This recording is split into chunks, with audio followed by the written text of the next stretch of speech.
कैसा ये इश्क है।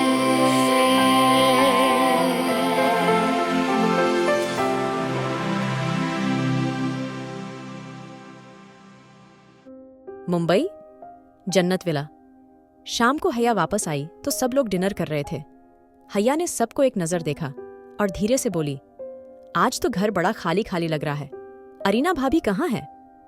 हया की बात पे मन्नत जी धीरे से बोली, अरीना कुछ दिनों के लिए अपनी बहन के पास गई है। मन्नत जी की बात पे हया हैरानी से बोली, बहन के पास? अच्छा, वो दूसरे शहर में रहती है या फिर मुंबई में ही? हया की बात पे मन्नत जी धीरे से बोली, दूसरे देश में रहती है। उसकी बहन अमेरिका रहती है और वो 1 महीने के लिए गई है। मन्नत जी की बात पे हया हैरानी से बोली, क्या? लेकिन माँ। हया चुप हो गई थी क्योंकि वो घर वालों को कुछ नहीं बता सकती थी, इसलिए वो खामोशी से चेयर पे बैठ गई थी। लेकिन नजरें ईशान पे थीं, जो शर्मिंदगी से अपना डिनर कर रहा था। कुछ देर बाद सब लोग अपने अपने कमरे में चले गए थे।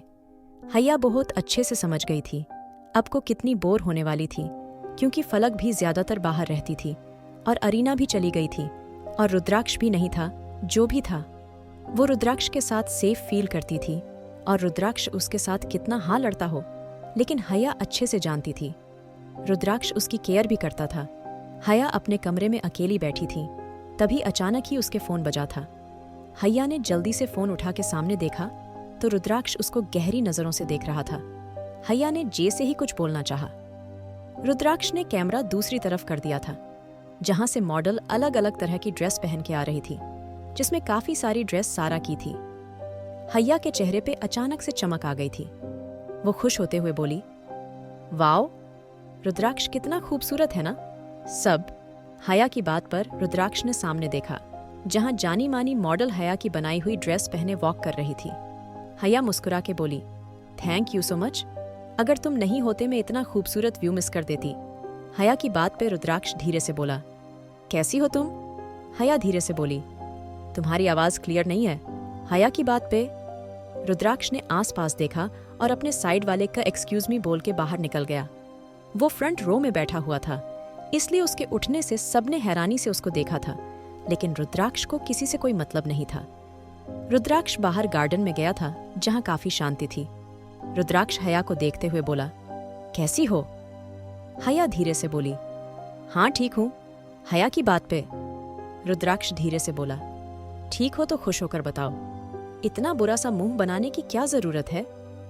रुद्राक्ष की बात पे हया धीरे से बोली, मैं कितना ही खुश हो जाऊं, तुम्हें मेरा मुंह तब भी बुरा ही लगेगा।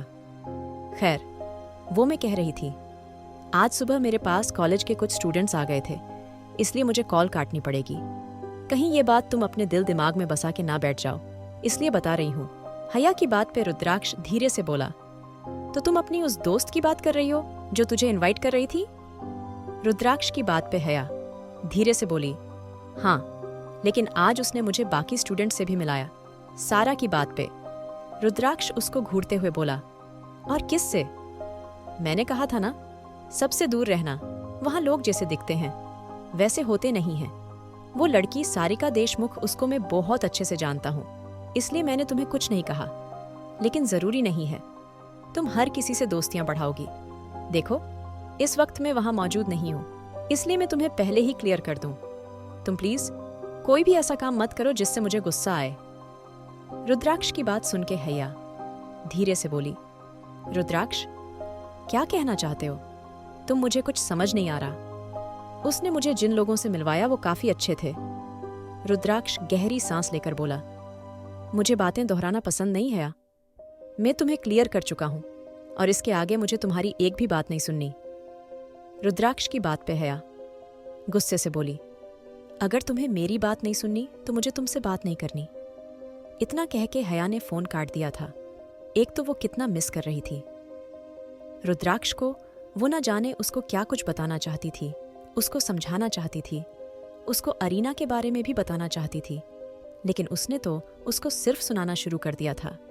हया गुस्से से बोली, अगर तुझे मेरी फिक्र नहीं है रुद्राक्ष शेखावत, तो मुझे भी नहीं है, बाद में जाओ। इतना कह के हया सोने के लेट गई थी, लेकिन उसकी नजर बार बार अपने साइड में जा रही थी, वो हमेशा। काउच पे सोती थी और रुद्राक्ष बेड पे सोता था। इसलिए हैया जिस साइड रुद्राक्ष लेटता था उस साइड आके लेट गई थी। रुद्राक्ष की खुशबू और उसके एहसास से जल्दी ही उसको नींद आ गई थी। वो कितना ही इनकार करे, लेकिन ये बात तो वो भी समझने लगी थी। धीरे धीरे ही सही, लेकिन वो रुद्राक्ष के लिए कुछ महसूस करने लगी थी। रुद्राक्ष का जाना उससे बर्दाश्त नहीं हो रहा था। अगली सुबह सब लोग अपने काम पे निकल गए थे। अब वैसे भी घर खाली हो गया था, इसलिए किसी का भी घर में ज्यादा मन नहीं लगता था। हैया सीधी कॉलेज गई थी और फलक एक रेस्टोरेंट में गई थी, क्योंकि अनिरुद्ध ने उसको मिलने के लिए बुलाया था। अनिरुद्ध पहले से ही फलक का वेट कर रहा था। फलक अनिरुद्ध को देखते हुए धीरे से बोली, मेरी तुम्हारी शादी नहीं हुई है अनिरुद्ध सिंघानिया, और ना ही मैं तुम्हारी बनी हूं, तो मुझे कंट्रोल करना बंद करो। मैं अपना कॉलेज छोड़ के आई हूं, ऐसा भी क्या जरूरी काम आ गया था? फलक की बात पे अनि धीरे से बोला, अरे इतनी भी क्या? जल्दबाजी बैठो तो सही, और बीवी नहीं बनी हो तो क्या हुआ? बीवी बनने तो वाली हो, और उस है हक से मैंने तुम्हें बुलाया है। अनिरुद्ध की बात पे फलक गुस्से से बोली, किस लिए बुलाया है? फलक की बात सुन के अनिरुद्ध उसके सामने अपना कार्ड रखते हुए बोला, मेरे पास फालतू वक्त नहीं है। एक काम करो, ये मेरा कार्ड रखो और तुम्हें जो भी शॉपिंग करनी है कर लेना। फलक ने घुर के अनिरुद्ध को देखा और उसका कार्ड टेबल पे फेंकते हुए बोली, मैं कोई सड़क चलती लड़की नहीं हूं जिसको तुम ये पैसे दे रहे हो। मैं फलक शेखावत हूं और मैं तुम्हें भी खरीद सकती हूं। तुम्हारे दिए हुए पैसों से कुछ नहीं चाहिए, मुझे ये अपने पास रखो। फलक की बात पे अनिरुद्ध गहरी नजरों से उसको देखते हुए बोला, तुम फलक शेखावत हो और तुम अनिरुद्ध सिंघानिया को खरीद सकती हो। अनिरुद्ध की बात पे फलक मुस्कुरा के बोली, सही सना? फलक की बात पे अनिरुद्ध वही मुस्कुराते हुए बोला, वेरी नाइस। अब फलक शेखावत से शेखावत हटा दो और सिर्फ फलक बन के मुझे खरीद के दिखाओ, तब शायद मुझे लगे तुम्हारी कुछ औकात हो। और हाँ, तुम्हें फलक शेखावत बन के कुछ नहीं चाहिए होगा, लेकिन तुम शायद भूल रही हो, तुम अगले महीने फलक सिंघानिया बनने वाली हो, तो तुम्हें नहीं लगता फलक सिंघानिया को कपड़े जूते नहीं चाहिए होंगे? क्या तुम शादी के बाद भी अपने भाई और बाप से पैसे मांगोगी? तब तो तुम्हें मेरा ही पैसा यूज करना पड़ेगा ना? अनिरुद्ध की बात का फलक के पास कोई जवाब नहीं था। अनिरुद्ध उठते हुए बोला, मैं निकलता हूं और जितना कहा है वो सुन लेना। इतना कह के अनिरुद्ध चला गया था और फलक उस कार्ड को देख रही थी जो अनिरुद्ध छोड़ के गया था। फलक ने ना चाहते हुए वो कार्ड उठाया और रेस्टोरेंट से बाहर निकल गई। कॉलेज हया क्लास अटेंड करके बाहर निकली ही थी जब सारिका और उसका ग्रुप हया को घेर के खड़ा हो गया था। हया धीरे से बोली, क्या चाहिए? हया की बार पे सारिका मुस्कुरा के बोली, चाहिए तो कुछ भी नहीं, लेकिन मुझे ये बस बताना है आज मेरा बर्थडे है और तुम आ रही हो। सारिका की बात पे हया जल्दी से बोली, मैं नहीं आ पाऊंगी। हया की बात सुन के सारिका मुंह बनाते हुए बोली, मुझे कुछ नहीं सुनना है, तुम आ रही हो ना? आने के तो सवाल ही नहीं। हया अच्छे से जानती थी रुद्राक्ष उसको बिल्कुल भी परमिशन नहीं देगा। अगर वो यहाँ होता तो बात अलग थी, लेकिन अब वो यहाँ नहीं था। हया को सोच में देख सारिका धीरे से बोली, तुम्हारी खामोशी का मतलब मैंने हाँ समझ लिया, अब तुम आ रही हो। इतना कह के सारिका चली गई थी और हया हैरान सी खड़ी थी। क्या हया जाएगी सारिका की बर्थडे पार्टी में? क्या रुद्राक्ष और हया के बीच की दूरियां मिट पाएंगी? मुंबई कॉलेज। हया खुद से ही बोली, क्या करूं मैं? अगर पार्टी में जाऊं तो रुद्राक्ष नाराज, नहीं जाऊं तो सारिका नाराज, लेकिन नहीं जाऊंगी तो सारिका को तो पता चलेगा, लेकिन अगर गई रुद्राक्ष को पता नहीं चलेगा, और वैसे भी उसको कौन बताएगा, मैक्स से भी मैं बात कर लूंगी। हया खुद से ही बोली और सामने देखने लगी जहां सब लोग निकल रहे थे। कॉलेज टाइम खत्म हो गया था। फलक तो आज आई ही नहीं थी और हया को भी पता था वो कहाँ है, इसलिए वो खुद से ही बोली, अब मैं सबसे पहले किससे बात करूं? यही सोच के हया कॉलेज से बाहर आ गई थी। हया कॉलेज से बाहर आते हुए मैक्स को देख के बोली, मैक्स मुझे आपसे कुछ जरूरी बात करनी है। हया की बात पे मैक्स गाड़ी का दरवाजा खोलते हुए बोली, पहले आप अंदर आ जाइए, मेम और यहीं बता दीजिए। हया धीरे से बोली, नहीं मैं बैठ जाऊंगी, पहले आप मेरी बात सुनिए प्लीज। हया की बात पे मैक्स अटेंशन में आते हुए बोला, क्या हुआ, किसी ने कुछ कहा आपसे? मैक्स को देख के हया जल्दी से बोली, नहीं नहीं, किसी ने कुछ नहीं कहा। आप परेशान मत होइए, मुझे आपसे परमिशन लेनी है। वो मैं कह रही थी, मेरी एक दोस्त की बर्थडे पार्टी है, तो क्या मैं वहां जा सकती हूँ? हया की बात पे मैक्स जल्दी से बोला, आप कैसी बातें कर रही हैं मेम? और मैं परमिशन देने वाला कौन होता हूँ? आप इस बारे में रुद्राक्ष सर से बात कीजिए प्लीज मेम, और आपकी सेफ्टी के बारे में कुछ नहीं बोल सकता, और ना ही आपकी सेफ्टी के लिए कोई रिस्क ले सकता हूँ प्लीज मेम। हया धीरे से बोली, ठीक है, आप बिल्कुल नहीं ले सकते, मैं अच्छे से जानती हूँ, लेकिन आप चुप तो रह सकते हैं ना? आप यहाँ की हर एक डिटेल रुद्राक्ष को देते हैं, तो आप ये बात उसको नहीं बताएंगे? आपको मेरी कसम, और अगर आपने बताया तो मुझसे बुरा कोई नहीं होगा। वैसे भी मैं आपकी हर एक बात मानती आई हूँ, अब आपको मेरी ये बात माननी पड़ेगी प्लीज। हया की बात पे रुद्राक्ष जल्दी से बोला, लेकिन तभी हया गाड़ी में बैठते हुए बोली, चलिए चलते हैं। इतना कह के हया ने सुकून से आंखें बंद कर ली थीं। जन्नत विला। हया जैसे ही अंदर आई, मन्नत जी जल्दी से बोली, हाय, हम सब शाम में डिनर के लिए बाहर जा रहे हैं, तुम भी तैयार रहना। मन्नत जी की बात पे हया जल्दी से बोली, लेकिन माँ, मुझे आपसे जरूरी बात करनी है। वो बात यह है, मेरी एक दोस्त का आज बर्थडे है, तो उसने मुझे अपनी बर्थडे पार्टी में इनवाइट किया है। अगर आपकी परमिशन हो तो मैं जाऊं? हया की बात पे मन्नत जी धीरे से बोली, हया, वैसे तुम्हें इस बारे में रुद्राक्ष से पूछना चाहिए, क्योंकि उसने कहा था तुमसे जुड़े सब फैसले वो लेगा, खासकर जब बात तुम्हारी सेफ्टी की हो। पता नहीं उसने ऐसा क्यों कहा, लेकिन मुझे लगता है तुम्हें उसकी बात समझनी चाहिए। मन्नत जी की बात पे हया का मुंह नीचे झुक गया था। मन्नत जी ने भी उसको साफ साफ वार्न कर दिया था, वो इस बारे में रुद्राक्ष से बात करें, और ये काम सारा नहीं करना चाहती थी, क्योंकि बहुत अच्छे से जानती थी अभी कुछ दिन पहले उन पे जो हमला हुआ था, उस बात को देखते हुए रुद्राक्ष हरगिज उसको कहीं जाने की परमिशन नहीं देगा। उसके उतरे हुए चेहरे को देख के मन्नत जी धीरे से बोली, अच्छा ठीक है, लेकिन वादा करो जल्दी आओगी। हया खुश होते हुए बोली, पक्का मॉम, मैं वादा करती हूँ, जल्दी आ जाऊंगी और मैक्स को साथ लेके जाऊंगी। हया की बात पे मन्नत जी उसके सर पे हाथ फेरते हुए बोली, ठीक है माँ, थैंक यू सो मच। इतना कह के हया भागते हुए कमरे में चली गई थी। शाम हो गई थी, घर के सब लोग डिनर के लिए निकल गए थे और हया बर्थडे के लिए तैयार हो रही थी।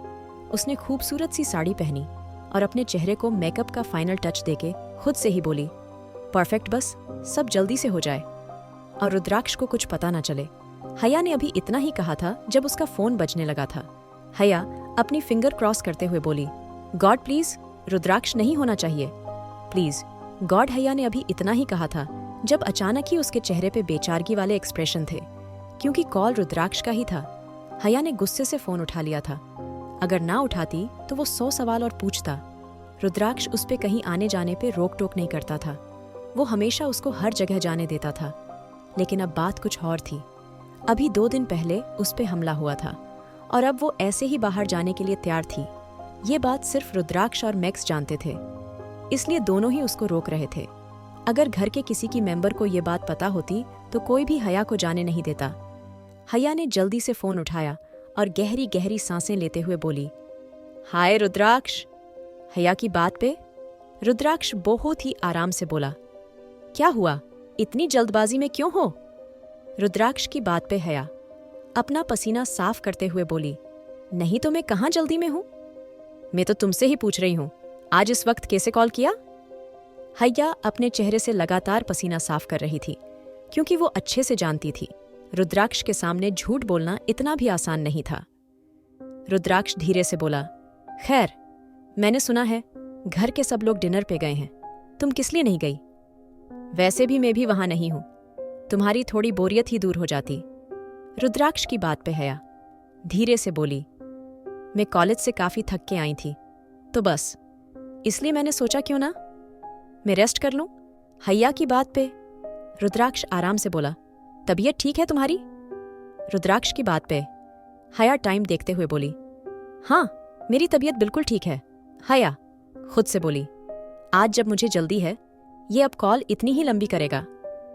रुद्राक्ष हया की खामोशी सुनते हुए बोला, क्या हुआ, वैसे तो तुम्हारी इतनी जुबान चलती है और आज तुम्हें शब्द नहीं मिल रहे? रुद्राक्ष की बात पे हया जल्दी से बोली, नहीं वो सर में दर्द हो रहा है। मेरे तुम बताओ कैसे हो, हैया की बात पे रुद्राक्ष धीरे से बोला, ठीक है, तुम रेस्ट करो, और हाँ, घर में कोई नहीं है, इसलिए ध्यान रखना और घर से बाहर मत निकालना।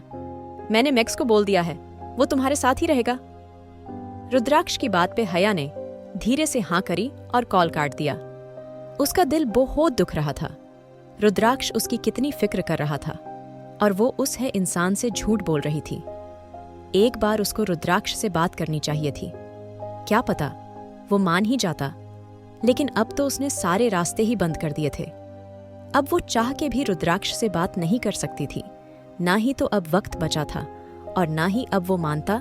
यही सोच के हैया ने गहरी सांस ली और अपना हैंडबैग उठा के बाहर निकल गई। घर में फिलहाल कोई भी नहीं था, कुछ सर्वेंट ही थे जो काम कर रहे थे।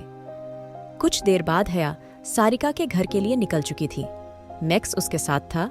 हैया धीरे से बोली, I am really sorry max, I know, मेरी वजह से आपको भी झूठ बोलना पड़ा है, लेकिन ट्रस्ट मी, मैं अच्छे से ध्यान रखूंगी। इतना कह के हैया ने बाहर देखने लगी थी। मैक्स धीरे से बोला, मैम, आप 2 घंटे के अंदर बाहर आ जाना, क्योंकि सर मुझे हर 2 घंटे बाद कॉल करते हैं और मैं अब उनसे झूठ नहीं बोल पाऊंगा। हमें जल्दी ही घर पहुंचना है। मैक्स की बात पे हैया धीरे से बोली, ठीक है, मैं आ जाऊंगी। हैया ने इतना कह के अपना फोन देखा, जहां सारिका के ना जाने कितने कॉल्स आ चुके थे। हैया खुद से ही बोली, ये लड़की भी ना अजीब ही है, बस जल्दी से सब सही से हो जाए। कुछ देर बाद हैया सारिका के विला में पहुंच चुकी थी। यहाँ काफी तेज गाने चल रहे थे। आसपास गार्ड खड़े हुए थे। हैया गाड़ी से उतरते हुए बोली, आप नहीं चलेंगे? हैया की बात पे मैक्स धीरे से बोला, नहीं, अभी मैं यहीं हूं जब मुझे लगेगा। मुझे अंदर जाना चाहिए, मैं आ जाऊंगा, और आप ये अपनी ड्रेस में लगा लीजिए, इससे मुझे आपकी सारी इन्फॉर्मेशन मिलती रहेगी। मैक्स की बात पे हैया चली गई थी और हैया के जाते ही मैक्स किसी को कॉल करते हुए बोला, वो चली गई हैं। जैसा मैंने आपने कहा था, सब वैसा ही हुआ है। मैक्स की बात पे सामने से किसी की गहरी आवाज गूंजी थी। आखिर किसका कॉल आया है मैक्स को? क्या होगा इस पार्टी में? जानने के लिए सुनिए married to cold hearted billionaire.